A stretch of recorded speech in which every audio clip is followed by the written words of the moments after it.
Martial پیٹین کے ساتھ France نے کیا کیا؟ کوئی خوف کریں، آپ اتنے فرعون بننے کی کوشش کر رہے ہیں کہ جیسے آپ کو کوئی اثر ہی نہیں ہوگا۔ یہ پاکستان کی قوم اتنی زبردست طریقے سے جاگ گئی ہے، یہ اب سوئے گی نہیں۔ جب اس کے وہ لوگ جو زندگی میں سیاست نہیں کرتے تھے، کبھی انہوں نے ڈنڈا بردار سیاست کا نام بھی نہیں سوچا، جلسوں میں اگر وہ رات کے 2-2:30 بجے سڑک پہ آ کے علن اعلان باجوہ صاحب آپ کو گالیاں دیتے ہیں، فوج کو برا بھلا کہتے ہیں، زرداری کے بلاول ہاؤس کو جلانے کی بات کرتے ہیں، سوچیں اگر یہ کچھ ہو گیا، یہ اگر گھیراؤ ہو گیا، پارلیمنٹ کا گھیراؤ کر لیا انہوں نے، پریزیڈنٹ ہاؤس کا، پرائم منسٹر ہاؤس کا، گورنر کے گھروں کا، جوڈیشل کالونی کا، منسٹرز کالونی کا، اسلام آباد میں کیا کریں گے؟ کون سی فوج فائر کرے گی اپنے لوگوں پہ؟ سوال ہی نہیں پیدا ہوتا، کبھی بھی نہیں کرے گی۔ شاید پنجاب پولیس کر لے، بے حس بے غیرت بے حیا، فوج کبھی نہیں کرے گی۔ یہ فوج پاکستانی فوج ہے۔ میں فوج سے اپیل کرتا ہوں، میں فوج کے نیشنلسٹ جنرل سے اپیل کرتا ہوں، خدا را آپ دیکھ رہے ہیں یہ کیا ہو رہا ہے۔ میں آپ کو بغاوت کے لیے نہیں کہہ رہا، میں آپ کو کہہ رہا ہوں کہ اپنے سپہ سالار کو کچھ سمجھائیں، وہ اگر نہیں سمجھتا اس کو گھر بھیجیں۔ آپ کے پچھلے بہت ہمارے پاس ہسٹوریکل پریسیڈنٹس ہیں کہ ایک سپہ سالار اگر بالکل بے قابو ہو جائے یا وہ جانے کا نہیں ہوتا، یا تو اس کا جہاز پھاڑ دیتے ہیں یا اس کو گھر بھیجتے ہیں۔ خدا رہا ان کو گھر بھیجیں، ورنہ اگر پاکستان میں تبدیلی نہیں آئی اس قسم کی، اور الیکشن نہیں ہوئے اور فیئر اینڈ فری نہیں ہوئے، یہ بہت برا ہونے والا ہے پاکستان کے اندر۔ اور میں بار بار کہہ رہا ہوں، یہ اتنا برا ہوگا کہ یہ کسی کے قابو میں نہیں آئے گا۔ اگر ہم سمجھتے ہیں انارکی کے بعد، سول وار کے بعد، سول انارکی کے بعد، قتل و غارت کے بعد حالات بہتر ہو جائیں گے، اس کا کسی کو نہیں پتا۔ ہو سکتا ہے اس سے بھی بدترین ہو جائے، اور یہ میں بار بار دہرا رہا ہوں۔ اگر اس حالات ادھر تک پہنچے تو کیا دیکھیں گے آپ گارنٹی کر لیں کہ انٹرنیشنل کمیونٹی کہے گی کہ جی یہ ڈی اسٹیبلائز ہو رہا ہے ملک، ہمیں یہاں پیس کیپنگ فورس کرنی ہے، ہم نے یہاں کے جو نیوکلیر ایسٹس ہیں ان کو سیکیور کرنا ہے، غلط ہاتھوں میں نہ چلے جائیں۔ یہ پاکستان کی ہماری جگولر وین، ہماری سانس کو روک دیں گے۔ یہ آ جائیں گے، کوشش کریں گے نیوکلیر ویپنز کو یہ سیکیور کریں۔ ان کے ساتھ آج بھی جو میر جعفر اور میر صادق ہیں، ان جیسے اور بھی نکلیں گے۔ یہ تو ایک بوتل کی، ایک ٹکے کا، یہ ان کی مار ہیں، کس کو اتنا پیسہ دے دو، کس کو یہ پیسہ دے دو۔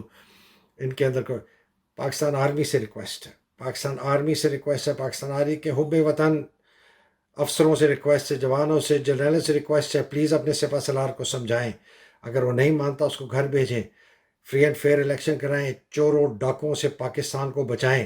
الیکشن کرائیں گے تو حالات ٹھیک ہوں گے، اور حالات جلدی ٹھیک نہیں ہونے لگے۔ یہ بھی میں آپ کو بتا دوں پاکستانیوں، اتنا بیڑا غرق کر دیا ہے اکانومی کا، اتنا بیڑا غرق کر دیا ہے کہ اگر آپ کسی بینکر سے جا کے پوچھیں کہ فورن ایکسچینج میں کیا حالات ہیں، ایل سی کھلنے کے کیا حالات ہیں، پیمنٹ کرنے کے کیا حالات ہیں، پورٹ پہ جو سامان کھڑا ہوا ہے ان کے پیمنٹ کے پیسے نہیں ہیں ہمارے امپورٹرز کے پاس، ایکسپورٹرز کے پاس، بہت برا حال ہے۔ یہ آسان نہیں ہوگا۔ یہ جو رجیم چینج کا جو پلان بنایا تھا جنرل باجوہ صاحب نے، اور اندر سے ان کو لیا شریفوں کو، زرداریوں کو، بہت برا کیا پاکستان کے۔ تاریخ نہیں معاف کرے گی۔ میں تو کہتا ہوں کہ آرمی جو ہے اپنی کلونیل مائنڈ سیٹ کو، یہ جو کیا کہتے ہیں، غفلت کی نیند سوئی ہوئی ہے کہ جی ہماری جو ہے ہم اپنے چیف کے خلاف کچھ نہیں کر سکتے۔ چیف تمہیں ڈبو رہا ہے، پاکستان کو ڈبو رہا ہے، کیسے آپ چپ کر کے بیٹھے ہیں؟ خدا را، میں کوئی کو کی بات نہیں کر رہا، میں کوئی ریبیلین کی بات نہیں کر رہا۔ آپ ان کو سمجھائیں، پیار سے سمجھائیں، پیار سے نہیں سمجھاتے ذرا سختی سے سمجھائیں، اور ان کو خدا را ادھر سے نکالیں، ہم سے جان چھڑائیں۔ اور جب ہم سے جان چھڑائیں گے تو وہ دوسرے جو لٹیر اور ڈاکو ہیں ان سے بھی جان چھڑائیں۔ ایک رومر چل رہا ہے کہ جی بڑی کوئی جی الیکشن ہوں گے جی، اکتوبر کی 22 کو ہوں گے، ای سی پی نہیں ہوگی، انٹرم حکومت آئے گی۔ میں بہت زیادہ شکی مزاج تھا تو نہیں، لیکن شکی مزاج ہو چکا ہوں۔ یہ اس قسم کے جو ریومرز ہوتے ہیں، یہ جو بہت بڑا لاوا جو ابل رہا ہوتا ہے، اس میں سے سٹیم نکالنے کا کام دیتے ہیں، اور یہ جنرل باجوہ کو دودھ میں دھونے کی ایفرٹس ہیں۔ اور ایک بڑی نئی عجیب ڈرامہ سنا کہ یہ جی جنرل باجوہ نے بڑی زبردست ایک ڈسیپشن گیم کھیلی ہے کہ وہ عمران کو مقبول کرنے کے لیے، اور یہ شریف اور زرداریوں کو تو ان کو بدنام کرنے کے لیے۔ اور میں کیوں کہہ رہا ہوں یہ جنرل باجوہ کی طرف سے ہے، بیکاز ان کے قریبی لوگ مجھے کہہ رہے ہیں، جو فوج میں ان کے قریب ہیں اور جو ان کے رشتہ دار میں قریب ہیں، وہ یہ بات پہنچا رہے ہیں۔ اور ایک نے تو ڈائریکٹلی مجھے کہا، ایک صاحب کی انڈائریکٹلی آئی، ان کے بہت قریب ہیں، میں اگر ان کا نام لوں گا تو میرے دوست کا نام پتہ چل جائے گا، اور وہ ہے کہ یہ جی بڑی ڈسیپشن ہے۔ میں نے کہا یار یہ پاکستانی قوم احمق ہے، یہ پاکستانی قوم بے وقوف ہے کہ آپ ان کی اس قسم کی ڈرامے، اور یہ ایک وہ ٹٹو نما ان کا سٹوج آئی ایس آئی کا، اس نے کل بیان دیا کہ جی وہ آرمی جو ہے سافٹ انٹرونشن سے تھوڑی زیادہ انٹرونشن کرنے جا رہی ہے۔ یہ سب بکواس ہے، یہ جھوٹے ہیں، یہ فراڈی ہیں، یہ فریبی ہیں، یہ غدار ہیں، یہ بے غیرت ہیں، یہ سب، ان کا پاکستان کی سیاست میں کوئی حصہ نہیں، ان کا پاکستان کی تاریخ میں، ہسٹری میں، فیوچر میں کوئی حصہ نہیں۔ ہمیں اپنی فوج سے امید ہے کہ وہ ان غداروں کو یہاں سے ہٹائے گی، فری اینڈ فیئر الیکشن کروائے گی، اور اگر الیکشن کروائے تو حالات آہستہ آہستہ ٹھیک چلیں گے۔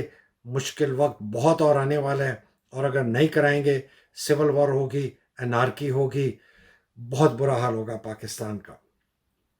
میں کل کے ویلاگ میں آرمی کی جو ایوولوشن ہے اس کی بات کروں گا کہ یہ آرمی کے اندر یہ کیسے یہ کلونیل مائنڈ سیٹ اتنا ڈیپ روٹڈ جنم پا گئی ہے کہ وہ اپنے سامنے دیکھتے ہوئے پاکستان کو ٹوٹتے ہوئے دیکھ رہے ہیں، لٹتے ہوئے دیکھ رہے ہیں، تباہ ہوتے ہوئے دیکھ رہے ہیں، اور سب چپ ہیں۔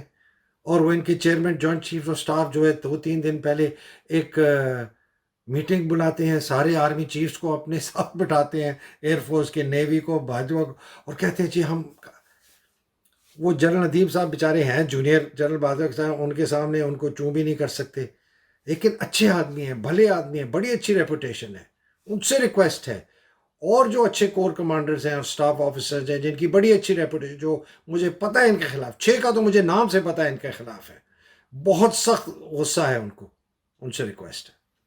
پاکستان پائندہ باد